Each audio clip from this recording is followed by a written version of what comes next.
नमस्कार, आपका फिर से स्वागत है हमारे हिंदी कविता का यूट्यूब चैनल में।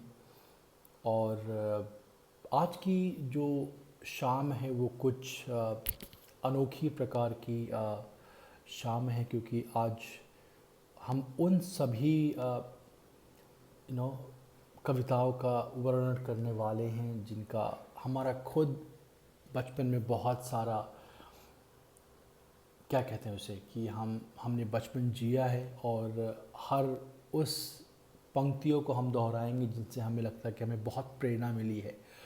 और एक मुख्य उद्देश्य है इस कविता के बारे में कि जो वीरता है, जो एक ब्रेवरी है, जो साहस है, वो अगर आप जानवरों में देखें तो एक इंसान से कहीं ज़्यादा ऊपर है। तो आज हम ऐसे उच्च जानवर की बात करने वाले हैं जिसका नाम है चेतक, जो महाराणा प्रताप का बहुत ही प्रिय घोड़ा था।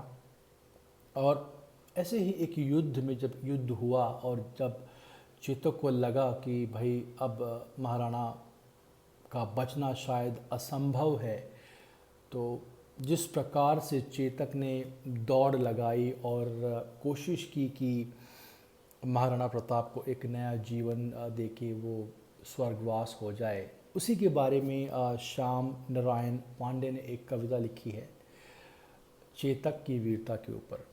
मुझे आज भी याद है जब हम लोग बचपन में इस पोइट्री को सुनते थे और उसका दोहराते थे, तो एक कहीं ना कहीं एक गूज बम्स जिसे हम इंग्लिश में कहते हैं वो आ जाता है, क्योंकि एक जानवर जिसने अपने मालिक के प्रति इतनी वफादारी निभाई। काश हम भी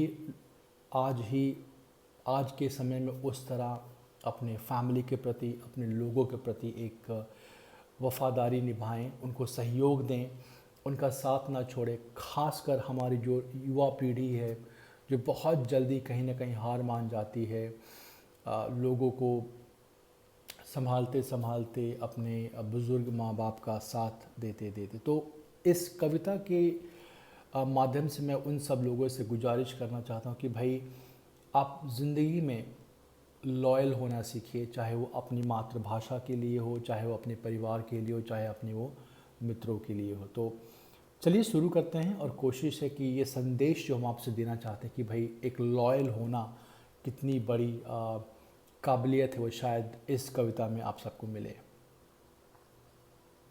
चेतक की बहादुरी इस कविता का शीर्षक है और इसके लेखक हैं श्याम नारायण पांडे। चलिए स्टार्ट करते हैं। रणबीच चौकड़ी भर भर कर, रणबीच चौकड़ी भर भर कर चेतक बन गया निराला था। रणबीच चौकड़ी भर भर कर चेतक बन गया निराला था। राणा प्रताप के घोड़े से पड़ गया हवा का पाला था। जो तनिक हवा से बाग हिली, जो तनिक हवा से बाग हिली लेकर सवार उड़ जाता था। जो तनिक हवा से बाग हिली लेकर सवार उड़ जाता था। राणा की पुतली फिरी नहीं तब तक चेतक मुड़ जाता था। राणा की पुतली फिरी नहीं तब तक चेतक मुड़ जाता था।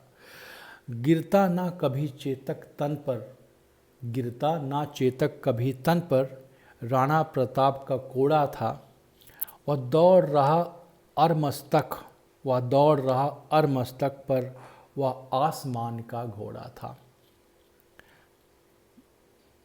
या यहीं रहा अब या नहीं है, वह वहीं रहा था या नहीं है। थी जगह न कोई जहाँ नहीं, किस अरमस्तक पर कहाँ नहीं। निर्भय गया वह ढालों में, सरपट दौड़ा करबालों में। फंस गया शत्रु की चालों में, बढ़ते नदी सा वह लहर गया। फिर गया गया फिर ठहर गया। विकराल वृज में बादल सा, अरि की सेना पर कहर गया। भला गिरा गिया गिरा निसंग, है टापों से खन गया अंग। बैरी समाज रह गया दंग, घोड़े का ऐसा देखा रंग। कहीं ना कहीं अगर आप इस चीज़ को अपने वास्तविक जीवन में सुनने की प्रयत्न करें तो मुझे लगता है कि बहुत प्रेरणा स्रोत है और बहुत लोगों को ये उत्साहित करेगा, प्रेरित करेगा कि भाई एक ईमानदार होना भी कितनी बड़ी बात है आज के इस युग में, जहाँ अधिकतर लोग स्वार्थी बने जा रहे हैं। Thank you.